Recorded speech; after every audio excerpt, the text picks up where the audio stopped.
Solar system में कहीं life की पॉसिबिलिटीज है अर्थ के बाद तो वो वीनस के अपर एटमॉस्फेयर में। साइंटिस्ट को कुछ प्रूफ मिले हैं वीनस के अपर एटमॉस्फेयर में जो बताते हैं कि वहाँ कोई लिविंग ऑर्गेनिज्म प्रेजेंट है। पर जो 60 रोवर भेजे गए थे वो वीनस के सरफेस से पहुंचते ही कुछ ही मिनट्स में डिस्ट्रॉय क्यों हो गए। कहानी शुरू होती है आज से 900 मिलियन साल पहले, जब वीनस भी अर्थ जैसा ही था। वहाँ भी ओशन थे, मे बी डिफरेंट क्रिएचर भी एग्जिस्ट करते होंगे। उस टाइम पे वीनस हैबिटेबल जोन में आता था, पर जैसे जैसे सन का साइज इंक्रीज हुआ उसकी गर्मी बढ़ती चली गई और वीनस को उसने अपने हैबिटेबल जोन से बाहर कर दिया और सारा पानी वीनस का वाटर वेपर के फॉर्म में उड़ गया।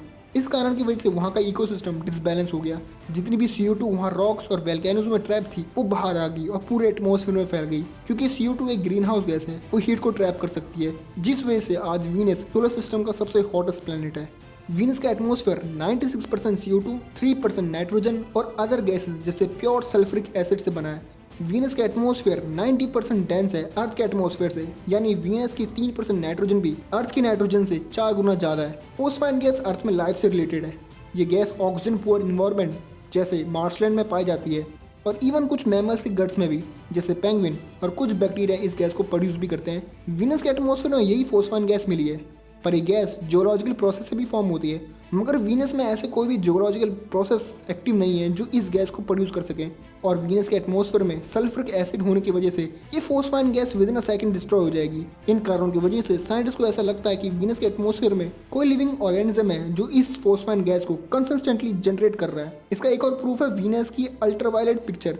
जैसे आप देख सकते हैं वीनस में डार्क पैचेस हैं। इन एरिया में कोई ऑर्गेनिज्म सन की यूवी लाइट को कंज्यूम कर रहा है अकॉर्डिंग टू साइंटिस्ट, जिस वजह से ये डार्क पैचेस फॉर्म हो रहे हैं। अर्थ में ऐसी कहीं जगह हैं जहाँ लाइफ पॉसिबल नहीं है, फिर भी वहाँ बैक्टीरिया पाए जाते हैं जैसे हाई टेम्परेचर, हाई प्रेशर और इवन हाई एसिडी कंडीशन में भी जिंदा रहते हैं। यहाँ तक कि बादलों में भी बैक्टीरिया पाए जाते हैं। वैसे ही वीनस के एटमॉस्फेयर में इतने हार्श कंडीशन होने के बावजूद भी लाइफ पॉसिबल है।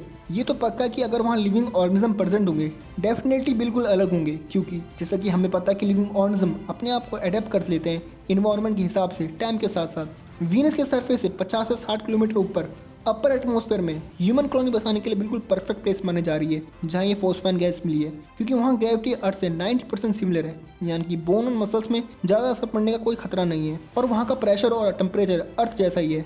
वहाँ का थिक और डेंस एटमॉस्फेयर सन की यूवी लाइट से प्रोटेक्ट करता है। ये सारी अर्थ जैसी कंडीशन मार्स पे एब्सेंट है। जैसे अर्थ में हीलियम गैस बहुत हल्की होती है जो बलून को ऊपर लिफ्ट कर सकती है, वैसे ही वीनस में ऑक्सीजन बहुत हल्की गैस है जिसको यूज़ कर सकते हैं जाइंट फ्लोटिंग बलून फॉर्म करने के लिए, इसमें ह्यूमंस रहेंगे। ये थोड़ा फ्यूचरिस्टिक विजन है, पर अगर ह्यूमंस को मल्टी प्लैनेटरी स्पीसीज बनना है तो ये सारे स्टेप लेने होंगे। वीनस का ना ही अपना मून है, ना ही टेक्टोनिक प्लेट्स हैं, मतलब वहाँ अर्थक्वेक नहीं आता, ना ही खुद की ग्रेविटेशनल फील्ड है जैसे अर्थ के पास है जो सन की हार्मफुल सोलर फ्लेम से प्रोटेक्ट करती है हमें। उसके प्लेस में वीनस के पास आयनोस्फीयर नाम की एक लेयर है जो इसे सोलर फ्लेम से प्रोटेक्ट करती है। 1960 से वीनस में 60 रोवर भेजे जा चुके हैं, उनमें से एक ही सिर्फ 1 घंटे तक टिक पाया है वीनस के सरफेस पे। पर आखिरकार ऐसा क्या है वीनस के सरफेस पे? असल में वीनस के सरफेस का टेम्परेचर 400 डिग्री से ज़्यादा है जो काफ़ी है मेटल को पिघलाने के लिए, और वहाँ का प्रेशर 90 गुना ज़्यादा है अर्थ से। इतना प्रेशर अर्थ में ओशन में 3000 नीचे मिलता है। इतनी हाई प्रेशर होने की वजह से गैसें इतनी कंडेंस रहती हैं वहाँ कि वीनस का सरफेस ओशन जैसा लगता है। और वहाँ एक 7000 किलोमीटर लंबी एक नदी है जिसमें लावा बहता है। टेक्निकली उसे नदी नहीं कहेंगे। वीनस के क्लाउड सल्फ्यूरिक एसिड से बने हैं जिस वजह से वहाँ बारिश एसिडिक होती है, पर एसिड रेन वीनस सरफेस से पहले ही गर्मी के कारण इवेपोरेट हो जाती है। वीनस काफ़ी स्लो प्लैनेट है, ये इतना स्लो है कि इसका एक दिन अर्थ के 244 डेज के बराबर होता है, पर उसका अपर ट्रोपोस्फेयर इस प्लैनेट से 4 गुना तेज़ी से रोटेट करता है, जो कि थोड़ी हैरान की बात है।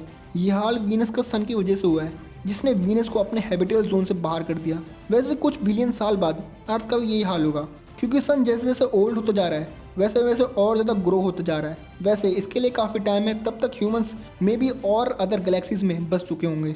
अगर वीडियो इन्फॉर्मेटिव लगी यार तो लाइक और सब्सक्राइब कर देना। मिलते हैं नेक्स्ट वीडियो में।